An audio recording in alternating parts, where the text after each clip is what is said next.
안녕하세요. 크라이플 처치 존 목사입니다. 오늘 함께 나눌 말씀은 야고보서 5장 7절에서 11절까지 말씀입니다. 그러므로 형제들아 주께서 강림하시기까지 길이 참으라. 보라 농부가 땅에서 나는 귀한 열매를 바라고 길이 참아 이른 비와 늦은 비를 기다리나니 너희도 길이 참고 마음을 굳건하게 하라. 주의 강림이 가까우니라. 형제들아 서로 원망하지 말라. 그리하여야 심판을 면하리라. 보라 심판주가 문 밖에 서 계시니라. 형제들아 주의 이름으로 말한 선지자들을 고난과 오래 참음의 본으로 삼으라.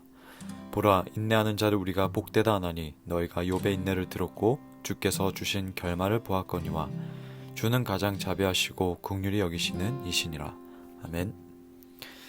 본문의 내용은 우리에게 아주 익숙한 말씀들입니다. 인내를 이야기할 때에 참고 구절로 많이 사용하기도 하고 이 본문과 관련된 설교도 아마 많이 들었을 겁니다. 우리가 잘 알고 있듯이 이 성경은 인내와 참음이 이 그리스도인의 삶에 반드시 필요하다고 말을 하고 있습니다. 우리 삶에서 아주 크고 작은 인내가 필요합니다. 때로는 감정에 대한 인내도 필요하고 아이가 아무런 이유 없이 계속 울어도 비록 새벽에 운다고 할지라도 인내가 필요합니다. 결혼 생활에서도 부부간에 인내가 필요하고요. 사회생활에서는 말씀드리지 않아도 우리는 더더욱이 인내하면서 지내고 있습니다. 저는 군대 생활을 할 때에 참을 인, 견딜 내 이 두 글자를 수첩에 가득 채우면서 하루하루 보냈습니다. 저를 집중적으로 괴롭혔던 그 선임이 생각이 나는데 참지 않으면 때릴 수도 있을 것 같아서 참아야 해, 참고 제때 제대해야 해 스스로 중얼중얼했던 적이 생각납니다. 어쨌든 각자 개인이 겪었을 이 인내의 상황이 아주 다양할 텐데요. 정작 더 인내가 필요한 부분은 진짜 이 악에 직면할 때입니다. 정말로 사악하고 진짜 원수들에 대해서 인내하는 것은 할 만한 어떤 것이 아니고 아주 너무나 괴로운 일이기 때문입니다. 본문 7절에 보면 그러므로 형제들아 길이 참으라 라고 말합니다. 야고보는 이 말을 가난한 그리스도인들에게 인내하라고 권면했습니다. 왜냐하면 주님께서 그분의 때에 악한 자들을 심판하실 것이기 때문이지요. 혹 그 심판의 때가 우리가 바라는 그 때보다 늦춰진다 할지라도 다르다고 할지라도 야고보는 인내하라고 합니다. 우리가 나눴듯이 앞에 그 죄의 목록 중에 부자에게 경고하는 야고보의 말씀을 우리가 어제 나눴는데요.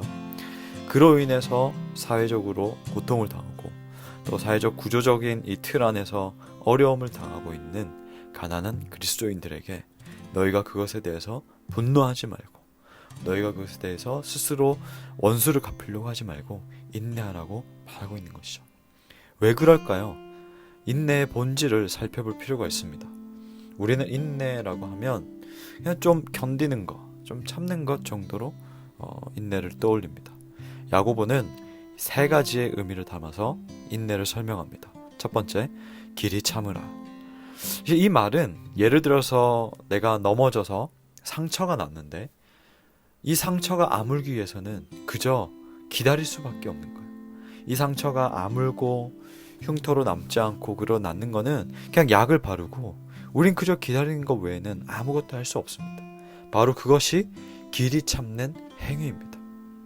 두 번째로 굳게 서라. 전쟁을 치러야 하는 이 장군들, 병사들, 전투태세로 결연한 의지로 있는 그런 모습들. 그리고 필드 위에서 이제 곧 휘슬이 울리면은 경기를 치러야 하는 그 선수들이 아주 비장한 각오로 서 있는, 굳건하게 서 있는 모습을 떠올리면 됩니다.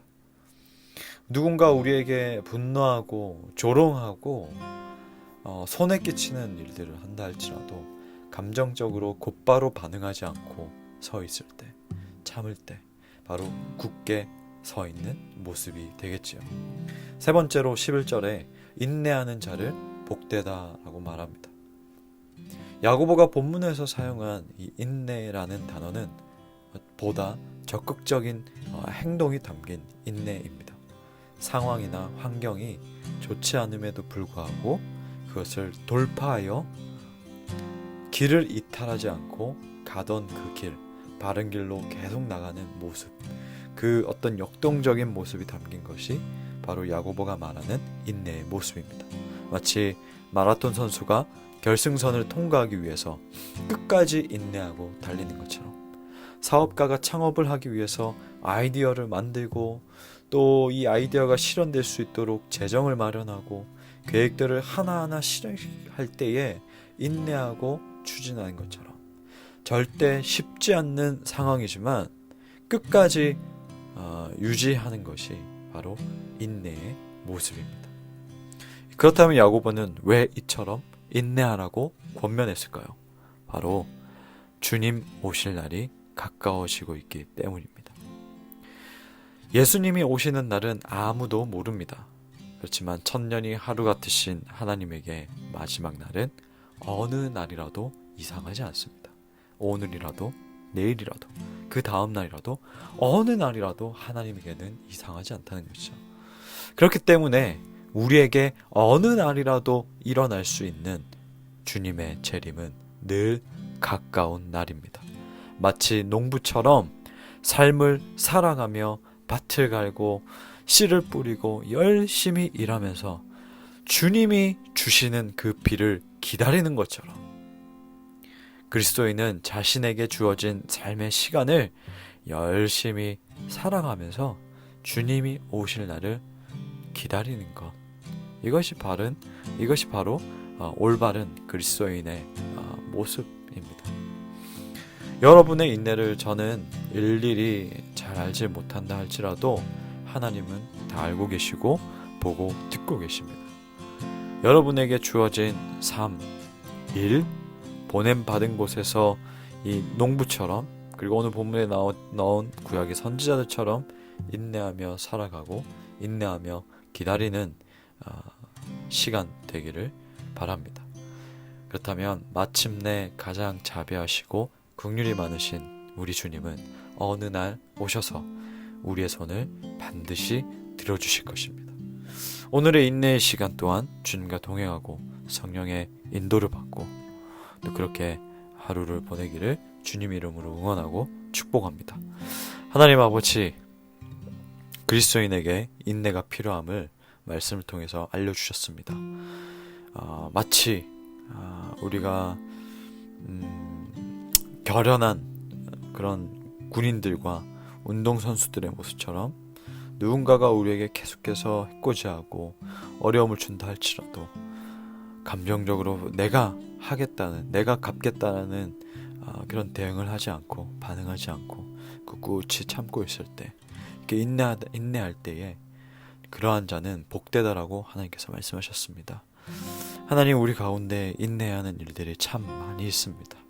무엇보다도 정말로 우리가 이 마지막 때를 살아가면서 악의 권세가, 사단의 권세가 우리를 괴롭게 하고 또 우리를 향해서 미혹하고 우리를 유혹할 때에 우리가 끝까지 인내할 수 있도록 성령께서 우리를 굳건히 붙들어 주시고 우리의 마음이 흔들리지 않을 수 있도록 붙잡아 주시고 우리가 주님 다시 오시는 그날까지 인내하며 살아가는 그리스도인 될 수 있도록, 우리 크라이플 공동체 될 수 있도록 주여 붙들어 주시옵소서. 감사드리며 예수님의 이름으로 기도하옵나이다. 아멘.